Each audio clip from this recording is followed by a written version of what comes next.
서울에 가면 합정역, 지하철 노선 2호선에 합정역이 있습니다.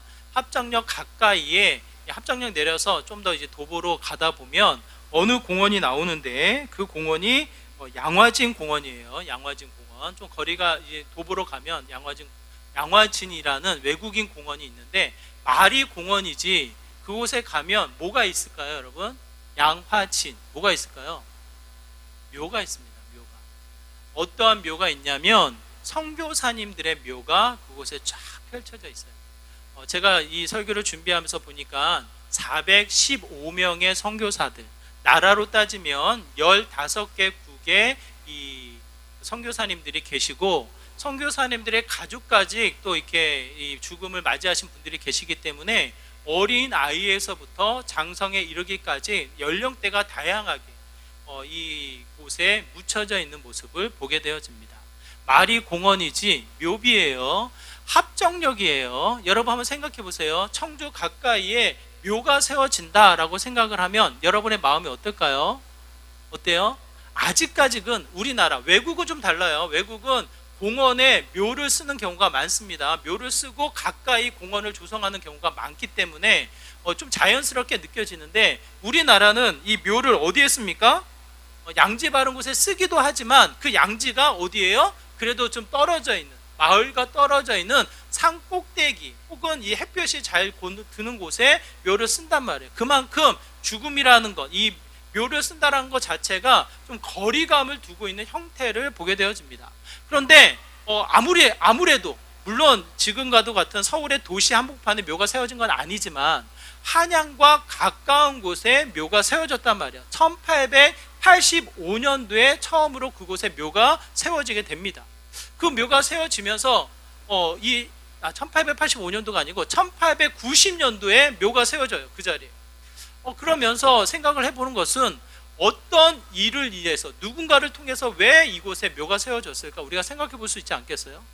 양화진에 처음으로 묘를 쓰게 된 분이 선교사 헤론 선교사님이세요. 헤론 선교사님. 1884년도에 뉴욕 종합대학에서 의과를 졸업을 하고 우수한 성적으로 졸업을 하고 한번 생각해 보시기 바랍니다. 의대를 졸업했어요. 나름대로는 좋은 성적을 가지고 의사의 시험을 패스를 하게 됩니다. 그러면 1884년도니까 그렇게 먼 시간이 아니잖아요. 200, 300년 전의 일인데 그 당시에 의사로 표현되어지면 나름대로의 성공, 나름대로의 명예, 나름대로의 할 거리들이 그 나라, 그 지역에 있을까요? 없을까요, 여러분? 나름대로는 괜찮은 거예요. 나름대로는 좋은 직종에 이 여러 가지 수고와 애씀을 마음껏 할 수 있는 위치임에도 불구하고 1884년도 졸업하고 시험을 통과한 이후에 1885년도에 그 헬렌 이 의사 선생님이 택한 것은 한국이라는 조선이라는 땅을 찾아서 그곳을 가겠노라 결단을 하게 되어집니다. 미국에서 파송을 받아 미국의 선교사로 한국을 방문하게 되어지는 거예요. 1885년도에 바로 한국 조선이란 땅을 오게 되어지고 바로 사역을 하지 못합니다. 왜 사역을 못할까요? 왜 사역을 못해요? 말이 안 통해요. 2년 동안 언어 공부를 열심히 하신 이후에 1887년도 9월부터 이 의사 생활을, 의사의 봉사를 하게 되어지는데 광해원이라는 이 근대식 병원이 이미 세워졌어요. 1885년도에 세워졌어요. 1885년도에 광해원이라는 근대식 병원이 세워지고 첫 번째 원장인 알렌 원장님 다음으로 누구예요? 지금 오신 헤론 선교사님이 2대 원장으로 사용을 받게 되어집니다. 나름대로는 너무 귀한 섬김과 수고의 애씀이 기대되어지고 마음껏 그 의사로서의 달란트를 우리 조선을 땅에서 활용하면 좋겠다 싶은데 이분의 마음이 그래요. 1887년도에 원장으로 돼서 병원에 와보니까 간호사도 있고 나름 의사도 있으니까 이분은 주로 어디를 다니냐면 회진 가방을 들고 마을을 찾아다니는 거예요. 올 수 있는 환자들은 병원에 있는 의사와 간호사로 통해서 진료를 보고 올 수 없는 환자들을 찾아서 진료를 보게 되어집니다. 1884년도 5년도에 이 조선의 땅의 흔적을 보니까 간염병, 전염병이 그게 달하는 그와 같은 시기였다고 하더라고요. 장티푸스라든지 이질이라든지 온갖 전염병이 이 조선 곳곳에 휩쓸고 있는 거예요.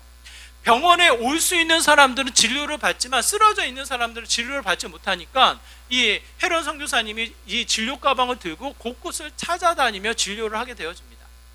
원장이면 나름대로 병원을 지키면서 그곳에 오신 환자들을 봐주면 좋겠는데 이분은 그렇지 않은 거예요.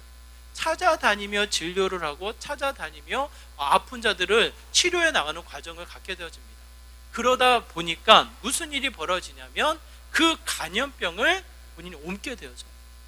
이질이라는 병이 본인에게 찾아오게 되고, 의사니까 대번 알지 않겠어요? 동료 의사에게, 누구 가족들에게도 알리지 않고 동료 의사에게만 진료를 받고 약을 받아서 이 관리를 하는 이 상태까지 치닫게 되어지는 거예요.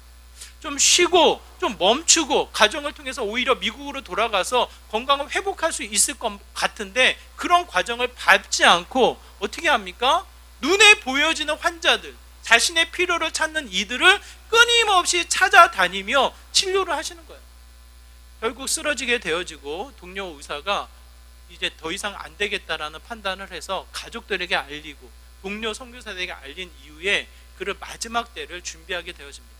그게 1990년도 7월 달이에요. 결국 그 간염병으로, 이질이라는 전염병으로 인해서 죽음을 맞이하게 되어지고, 이분은 장례를 치르기 위해서 준비를 하다 보니까 7월 달이에요. 날씨가 너무 더운 거예요. 너무 덥다 보니까 장례도 온전한 장례를 치르지 못하고 빨리 이 묘를 써야 되는 이 급박한 상황이 찾게 되는 거예요. 선교사님들의 생각으로는 그냥 이 헤론 선교사 집 마당에 묘를 쓰자, 그런 생각을 했어요. 근데 그 당시에 정서가 그걸 허락합니까? 그렇게 안 되잖아요. 그걸 아는 이 사람들이 반대를 하다 보니까 인천 제물포에 선교사님들을 위한 묘가 있었나 봐요. 그곳으로 옮기려고 하다 보니까 7월달 날씨가 너무 더워서 더 이상 옮길 수 없는 상황에 처하게 되어지고, 이 상황을 안 왕이 양화진이란 땅을 내주게 됩니다. 한양에서 조금 떨어져 있는 양화진이란 땅을 내줘서 그곳에 처음으로 묻히게 된 분이 헤론 선교사님입니다. 헤론 선교사님을 통해서 양화진이 처음 묘가 쓰여지게 되어지고, 그 이후에 415명의 선교사님들이 그곳에 묻히게 되어집니다. 여기서 질문이 들어요. 세상의 성공, 얼마든지 세상의 성공 아니라 할지라도 그 미국 땅에서 그 지역에 이 연약한 자들을 돌보며 선한 이 일을 충분히 할 수 있었음에도 불구하고 굳이 한국으로 오셔야 됐을까? 아픈 이 몸을 좀 제대로 치료를 받기 위해서 미국 땅으로 돌아가서 얼마든지 회복하고 얼마든지 치료를 받고 다시 돌아올 수 있을 것만 같은데 왜 굳이 이 죽음이라는 길, 이 고난과 환난의 길을 택해야만 했을까? 그의 나이가 34살입니다. 34세의 죽음을 맞이하게 되어지고 미망인의 딸 2명이 있었어요. 그 가족을 보는 사람들은 어떻게 됩니까? 눈물을 지울 수 없는 거예요. 그 소식을 듣고 그 가족을 볼수록 아픔과 좌절과 낙심에 눈물을 흘리게 되어집니다. 그런 와중에 정말 하나님에 대한, 하나님의 크심, 하나님의 회복, 하나님의 이 치료하심에 대한 여러 가지 낙심과 좌절이 충분히 찾아오지 않을까라는 생각이 들어요. 이 자리 앞에 우리가 동일하게 질문을 하게 되어집니다. 세상의 화려함, 세상의 성공, 세상의 수많은 이 높은 자리를 기대하며 우리가 한 걸음 한 걸음 달려나가게 될 터인데, 그 자리와 또 하나 하나님의 일, 하나님의 사명, 하나님의 이 역사 앞에 갈림길 가운데 놓이게 되어진다면 우리를 무엇을 택하겠냐고요? 무엇을 택하겠냐고요? 제가 간간히 여러분에게 말씀드리지만 한국 교회가 위축되어지는 상황입니다. 그 현장이 실제가 이 코로나를 지나면서 이 한국 교회가 굉장히 많이 위축되어졌어요. 떠난 사람이 교회로 돌아오지 않는 현상이 지금도 아직 남아져 있고, 가나안 신도라고 하거든요. 가나안 신도가 뭡니까? 나 안 가. 교회를 안 간다라는 거예요. 하나님은 믿지만, 하나님은 내가 예배하지만 교회는 안 간다라는 거예요. 가나안 신도라는 거예요. 그러면서 본인들이 교회는 가지 않고 영상 예배를 드린답시고 그냥 자신만의 예배의 신앙, 자신만의 형태를 취한다라는 거예요. 건강한 신앙인의 모습으로는 비춰지지 않습니다. 얼마든지 성경을 통해서 하나님은 모임을 이루셨고 교회라는 건물이 아닌 모임을 이루셔서 그 공동체 안에 하나님이 주신 은혜가 분명히 있거든요. 그것을 뒤로하고 나 개인과 하나님과의 관계만을 강조하는 거예요. 그러다 보니까 위축되어진 현장을 보게 되어지고, 더 나아가 저희 교회가 이제 아무래도 합신이라는 교단에 소속되어 있는 교회인데, 합신이 수원에 있다 보니까 이 사역자를 찾기가 어렵구나, 저는 그렇게 생각을 했거든요. 서울에서 오자마자 같이 사역할 수 있는 전도사님 여러 분들을 찾다 보니까 없는 거예요, 주변에. 그래서 청주가 참 그게 단점이구나, 저는 그렇게 생각을 했어요. 그런데 만나는 우리 서울에 있는 목회자님들의 이야기를 들어보니까 부사역자 찾기가 어렵다라는 거예요. 저는 그래도 간사님들을 만나가지고 정말 하나님의 은혜로 간사님, CCC 간사님, 박재현 간사님 만났고, 지금 출산해서 회복 중에 있는 우리 황다은 간사님을 만나가지고 너무나도 감사하게 부족함을 채우고 동역하고 있는 은혜를 누리고 있지만, 서울은 그것조차도 힘들다라는 거예요. 왜 그런가 물어봤더니 신학교에 신학생이 지금 부끄럽게도 너무나도 많이 줄었다라는 거예요. 지금 서울을 중심으로 많은 신학교가 있는데 대부분의 신학교가 미달 사태에 처해서 정원을 채우지 못한다고 이야기를 하고 있고요. 저희는 합신 신학대학원이거든요. 학부는 없고 대학원만 3년 대학원만 있는데, 제가 학교 다닐 때 80명이 정원이었어요. 그래서 졸업하고 몇 년 지나니까 80명의 정원을 90명으로 늘렸어요. 선교사님들의 TO를 늘려서 90명으로 늘리는 것까지 제가 기억을 하고 있거든요. 그런데 어느 순간 70명으로 줄었고, 정원 수가 그 70명을 채우지 못해서 작년에는 27명만이 등록을 했다라는 거예요. 여러분, 제가 그 소리를 듣고 깜짝 놀랐습니다. 제가 다닐 때는 그래도 2대1의 경쟁으로 떨어지는 이 학생들이 있어가지고 시험 준비를 해야 된다라고 이게 권하는 정도였거든요. 그만큼 이 성경 시험, 영어 시험, 또 여러 가지 철학 시험 이런 이 시험의 테두리가 있는데 준비를 해야지 합격을 하는 이런 개념이었는데, 작년에 TO가 27명이래요. 제가 그 얘기를 듣고 깜짝 놀라가지고 그러니까 위축되어졌다라는 느낌이 숫자로 느껴지니까 너무 크게 느껴지더라고요. 또 하나, 이제 총장님이 이야기하는 내용을 들어보니까 신학생들이 사역을 안 한대요. 사역. 여러분, 왜 사역을 안 할까요? 왜 사역을 안 할까요? 사명감이 없어서? 나는 사역 준비가 안 돼, 겸손해서? 왜 사역을 안 할까요? 안 해도 학교 다니는데 어려움이 없는 거예요. 저는 제가 학교 다닐 때만 해도 교회 사역을 해야지 많지는 않지만 최소한의 사례비와 함께 장학금을 받았어요. 사례비는 적지만 학교를 다닐 수 있는 장학금을 제공을 하거든요. 그래서 이 교회 사역을 하면서 또 누려지는 은혜가 있었단 말이에요. 근데 지금은 오히려 사역하는 것보다는 아르바이트 하는 거, 시간 조절해서 아르바이트 하는 게 훨씬 더 효과적이라는 개념을 가지고 사역을 안 한대요. 겸손이고 여러 가지 준비가 안 돼서 이런 상황에 따라서 사역을 안 하는 게 아니라, 사역 자체를 안 해도 할만하니까 사역을 안 한다는 거예요.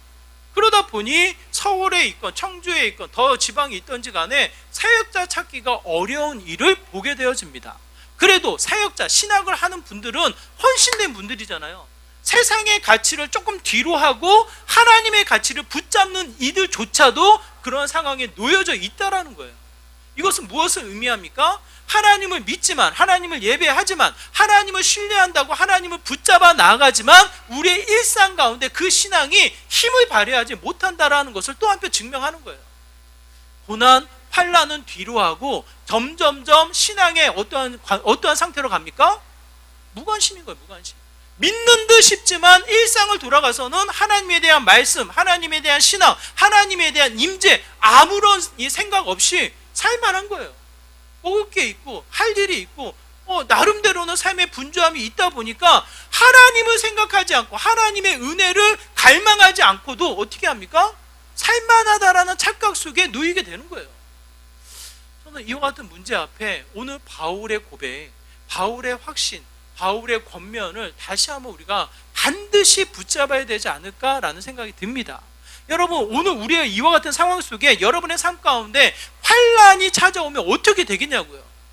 당장이라도 하나님 앞에 시험에 들어서 하나님 찾지 않는 일이 벌어지지 않을까라는 이 두려운 마음이 듭니다.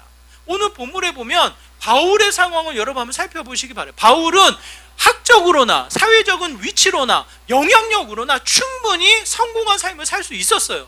세상의 관점으로, 세상의 기준으로는 충분히 이미 성공이라는 이미지를 가지고 있던 사람이에요.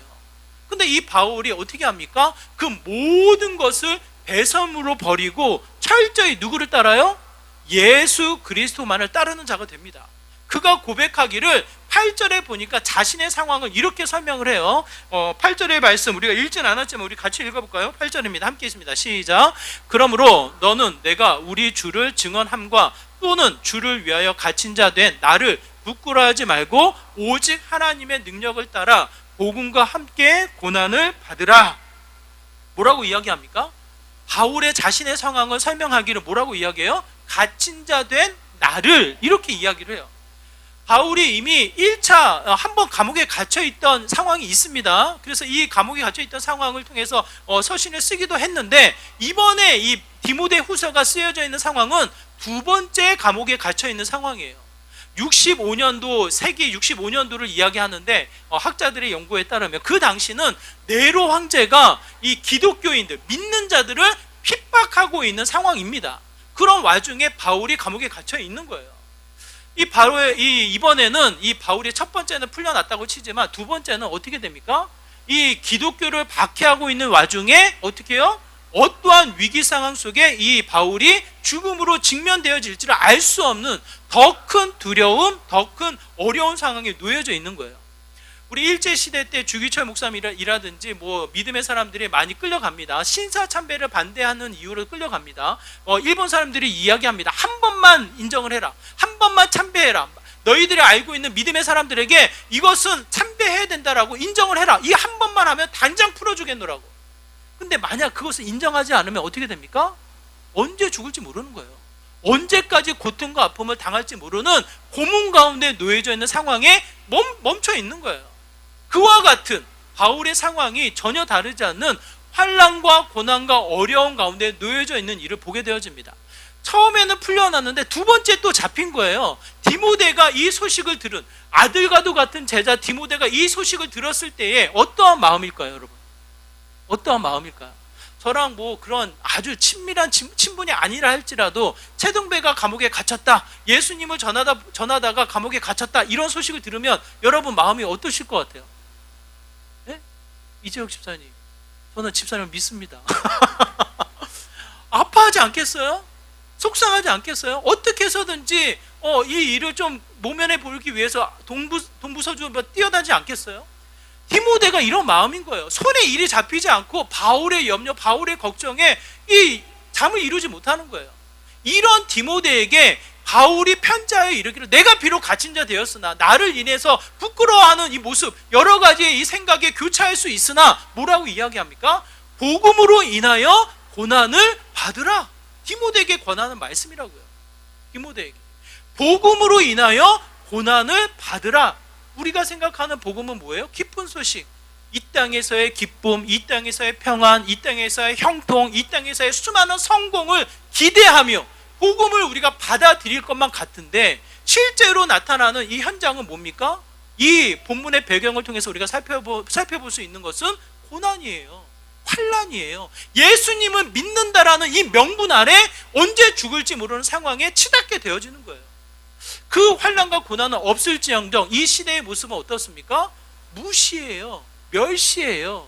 그냥 이 교회 다닌다고 해서 이 직장에서 밥 먹을 때 기도하면, 술자리에서 그 술자리 한 잔을 피하면 여러분이 인정을 받습니까? 존경을 받습니까?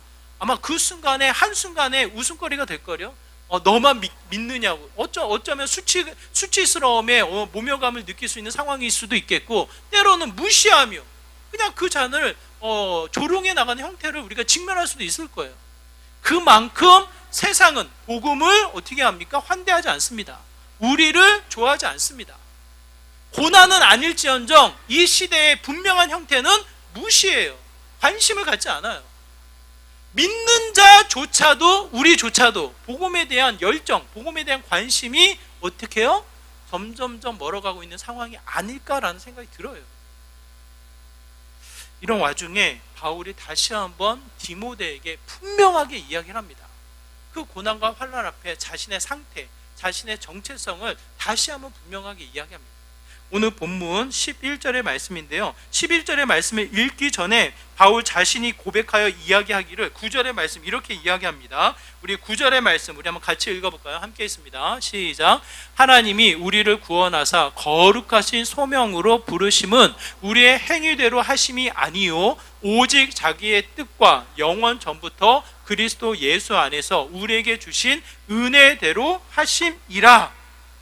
뭐라고 이야기합니까? 자신의 능력, 자신의 지식, 자신의 열정, 자신의 계획, 만약 바울이 그와 같은 모습이었다면 바울은 어디에 서 있습니까? 예수님을 핍박하며 예수님을 믿는 자들을 조롱하며 그의 죽음을 합당히 여기는 자로 그냥 멈춰 있는 거예요. 자신의 지식, 자신의 경험, 자신의 어떤 이 열정과 계획을 앞세웠다면. 근데 하나님이 그를 그대로 내버려 두십니까? 그대로 내버려 두지 아니하시고 하나님이 어떻게 해요? 소명을 주셔서 부르셨다라는 거예요. 소명을 주셔서 부르셨을 때 분명한 자신의 정체성을 이와 같이 이야기합니다. 11절의 말씀 우리가 읽은 본문인데요, 우리 11절의 말씀을 우리가 같이 읽어보도록 하겠습니다. 함께 읽겠습니다. 시작. 내가 이 복음을 위하여 선포자와 사도와 교사로 세우심을 입었노라. 세 단어로 자신의 정체성을 이야기하는데 복음을 위하여 선포자, 사도, 교사로 이야기를 하는 거예요. 이것을 쉬운 성경으로 번역해서 보면 이렇게 우리가 번역할 수 있습니다. 한번 다시 읽어볼까요? 제가 읽어드릴게요. 내가 이 복음을 위하여 전하는 사람으로 사도와 교사로 세우심을 입었노라. 이해되십니까 여러분? 사도와 교사는 직분이에요. 사도와 교사로 직분을 받았을 때에 분명한 목적, 분명한 역할, 그 직분을 통해서 나타나는 일이 무엇입니까? 복음을 위하여 전하는 자로 세움을 입었다라는 거예요. 바울이 이 고난을 이겨나갈 수 있었던 것, 어떠한 이 세상의 화려함이 자신을 유혹해도 흔들리지 않을 수 있었던 것은 분명한 하나님의 부르심, 하나님이 세우셔서 그 세움을 받은 그 바울을 통해 분명히 이루고자 하는 하나님의 뜻이 선명한 거예요. 그게 뭡니까? 그게 뭐예요? 때로는 누구를 교사로 세우시고 또 누구를 집사님, 권사님, 장로님, 또 목사로 세우시는 여러 가지 직분은 있지만 그 직분의 역할, 분명한 목적은 무엇입니까? 복음을 위하여 선포자, 전하는 자로 우리를 세우셨다는 거예요. 그 정체성을 여러분이 흔들리지 마시고 붙잡아 나아갔을 때에 세상의 환난, 세상의 고통, 세상의 수많은 유혹거리에도 흔들리지 않는 내 자신을 지켜나갈 수 있지 않을까 싶어요. 여러분, 여러분의 모습이 무엇입니까? 여러분이 세움받는 자리가 어디에 있습니까? 각 가정의 어떠한 자녀로 혹은 부모로 여러 가지 모습으로 세움을 받았잖아요. 여러분이 활동하고 있는 사회의 여러 가지 위치에 세움을 얻었잖아요. 엄마로서 아이에게 따뜻한 밥을 해서 먹이는 게 얼마나 큰 사명입니까? 근데 여러분, 아이들에게 밥만 먹이는 게 사명입니까 여러분? 그 아이들을 바른 길로 가기 위해서 가르치며 지도하며 때로는 잔소리를 하며 이끌어 나가는 마음을 가지고 계시잖아요. 그 안에 하나님이 세우시고 입으시는 분명한 목적이 무엇입니까? 그게 뭐예요? 여러분 기억하세요. 우리 아이들 잘 먹고 세상의 지식을 잘 세워놓는다 한들 그 아이들이 하나님에 대한 지식, 하나님에 대한 복음을 선명히 붙잡고 있지 못하면요 100% 흔들립니다. 당장에 교회에서 나가서 학교 그 아이들의 모임에 가면요 동성애자라든지 그 아이들의 이 문신의 어떠한 이 갈망이라든지 기준이 없으면 그 아이들 흔들려 버려요. 아무리 부모님이 문신하지 마라, 교회 나와야 된다, 복음이 그 아이들에게 심겨져 있지 않으면 흔들려요. 우리 아이들부터도 문신이라는 것에 관심을 가져. 왜? 요즘 텔레비에 나와 있는 수많은 이 인기 있는 이들이 문신 안 하는 사람이 어디 있습니까? 근데 성경은 분명히 이야기하거든요. 내 몸에 그림을 그리지 말라 이야기하거든요. 정확하게 이야기하잖아요 여러분. 물론 문신이 어떠한 일에 어떠한 죄된 근성인지를 우리가 또다시 나중에 나눠야 될 이죠. 문신 자체가 잘못됐다 뭐 이렇게 이야기 할 수도 있죠. 집사님 눈썹을 문신한다고.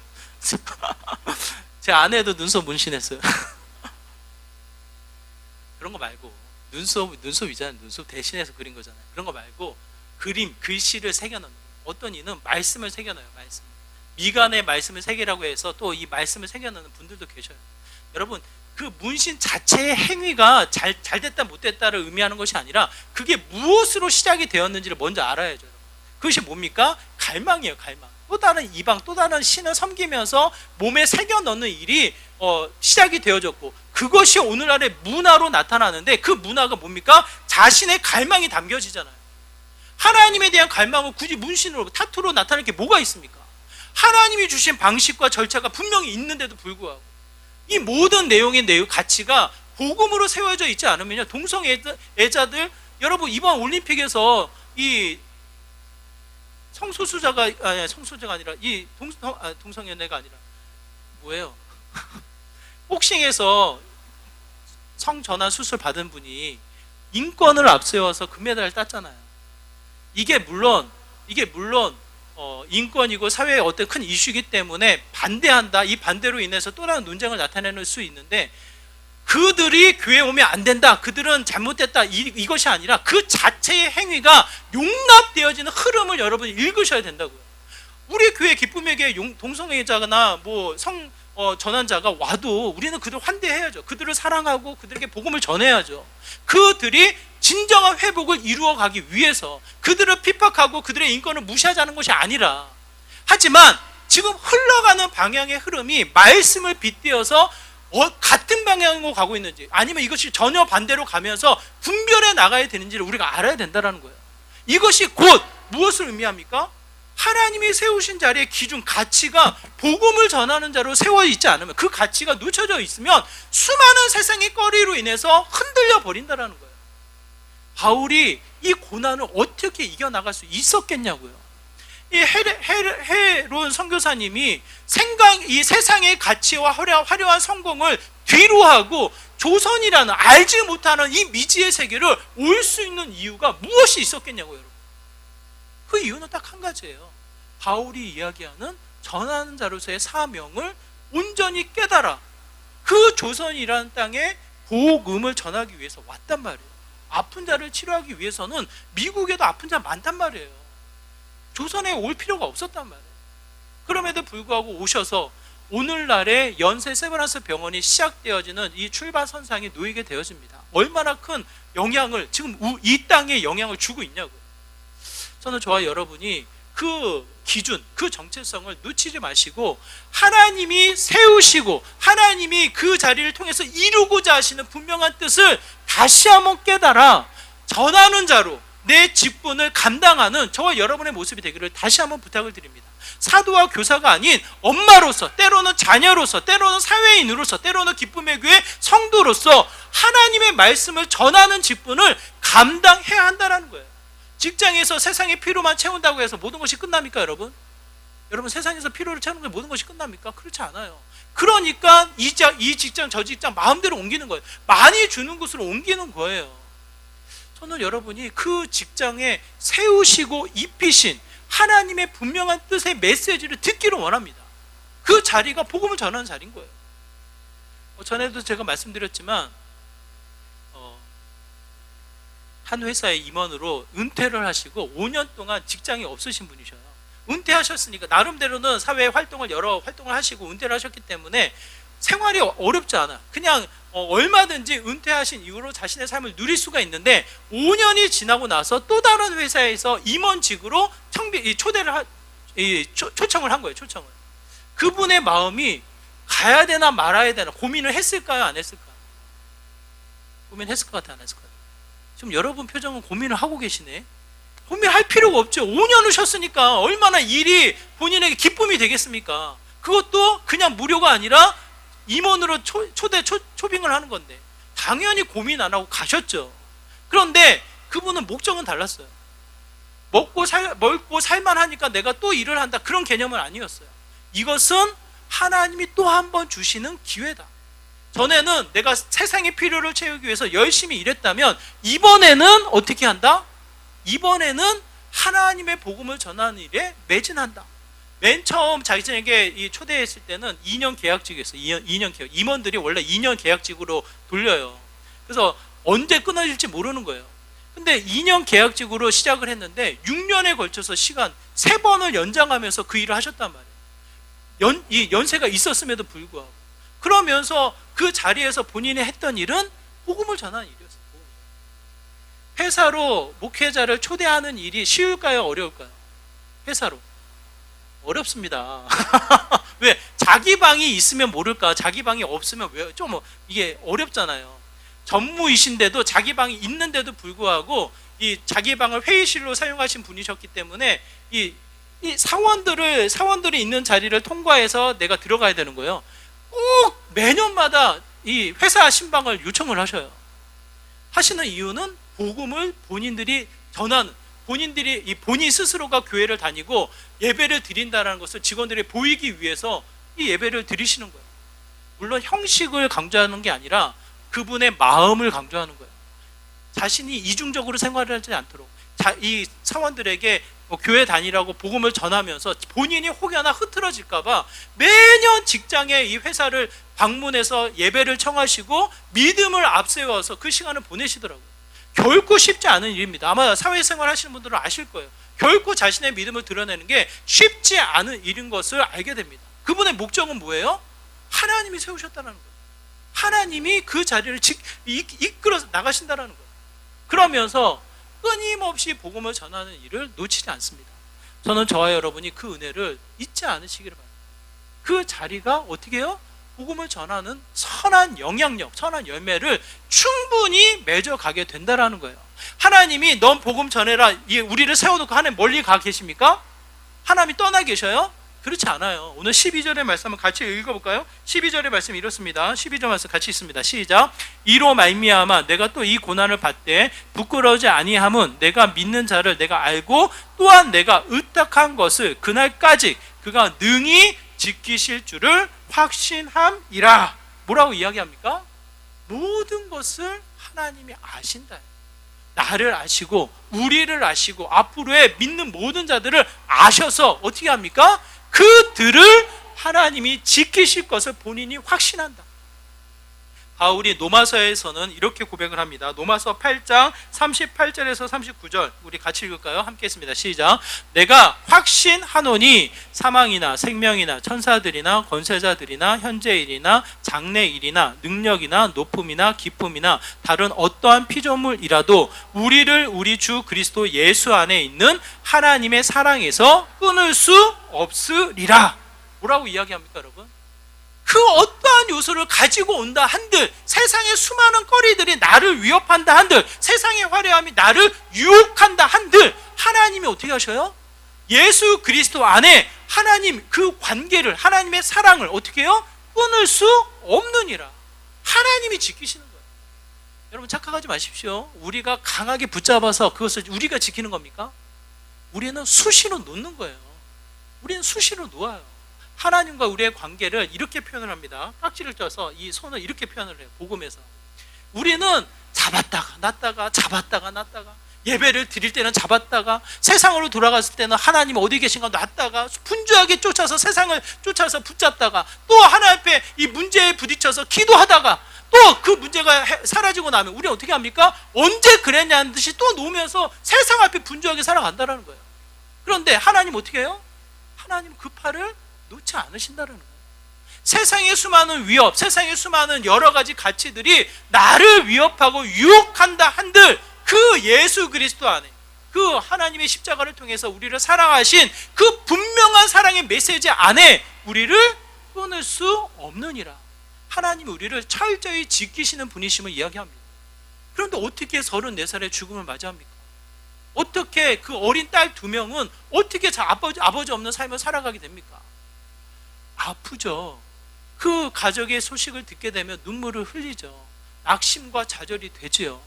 그래서 바울이 뭐라고 이야기합니까? 고난을 받으라. 그 고난 속에 하나님이 지키실 것이다 라는 그 확신을 더하신다라는 거예요. 수많은 선교사님들이 죽음을 맞이하게 되어지고 그 가족들이 이 슬픔, 이 좌절과 낙심의 순간에 놓이게 되지만 희한한 역사는 뭔지 아셔요? 그 선교사 가족들이 다시 돌아온다라는 거예요. 그의 자녀들이 선교사가 된다라는 거예요. 하나님이 지키지 아니하시면 인간적인 관점에서 이것은 말이 되죠. 설명이 되지 않는 일이죠. 조선이라는 땅을 생각을 하면 그냥 그쪽으로 방향을 돌리고 싶지도 않을 것만 같은데 그렇지 않다라는 거예요. 왜 그래요?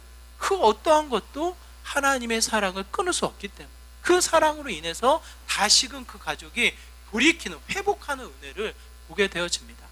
하나님은 지금도 일하십니다. 하나님은 지금도 우리를 사랑하십니다.